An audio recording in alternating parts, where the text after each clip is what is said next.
India's marking 15 years since the 2008 terror attacks in Mumbai. Mumbai attack நடந்தப்போ first NSG chopper வரத்துக்கு ரொம்ப late ஆயிடுச்சு. Rules and ரெகுலேஷன்ஸ்னு அந்த வட்டத்துக்குள்ள செக்கி தவிச்சு என்னால் ஒன்றும் பண்ண முடியல.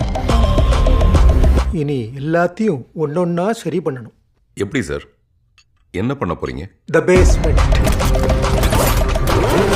ஒரே சிந்தனை, ஒரே நோக்கமுள்ள சில பேரை ஒன்று சேர்த்து பேஸ்மெண்ட்னு ஒரு டீம் ஃபார்ம் பண்ண போறேன். A covert team, an intelligence network. நாங்க சட்டத்துக்கு கட்டுப்பட மாட்டோம். ப்ரொசீஜர் படி தான் இயங்கணும்னு எங்களுக்கு அவசியம் இல்லை. நாங்க இருக்கோன்னு யாருக்கும் தெரியாது. நீ பேசினாதான் உண்டு. பேஸ்மெண்ட்ல நம்ம எவ்வளவு பேர் சார்? ஒரு டீம் ஆஃப் 10 நான் ரெடி பண்ணிட்டேன். ஆனா ஒரு கிரிக்கெட் டீம் மாதிரி 11 பேர் இருந்தா நல்லா இருக்கும்னு பார்க்கறேன். இன்னும் ஒருத்த வேணும், எ specialist.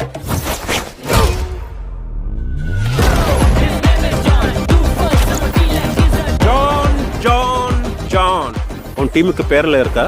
Chennai super Kings. It's a fucking funny man.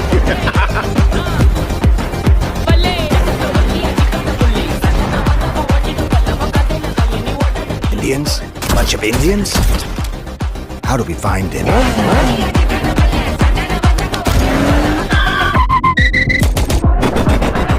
நான் சச்சின் ஆகணும், தோனி மாதிரி வரணும்னா இன்டர்நேஷனல் லெவலில் கிரிக்கெட் ஆட கிரவுண்டுக்கு வரணும். பால் ஹைட்ல இருந்து ஹார்டாக வரும், கேட்ச் பிடிக்கணும். தரையில் ஃபாஸ்ட்டாக வரும், ஃபீல் பண்ணும், காவா விடக்கூடாது. ஃபாஸ்ட் பவுலர் பவுல் பண்ணுவான், ஆடணும், சைடில் ஒதுங்கக்கூடாது. பவுன்சர் போடுவான், ஆட தெரியணும், இல்லை குனிவா தெரியணும். அனாலஜி புரியுதா? நீ பாடு, நான் வரேன்டா. அவருக்கு ஒன்றும் ஆகக்கூடாது. இல்லை இதெல்லாம் முடிஞ்சதுக்கப்புறம் நம்ம சந்திக்கும் போது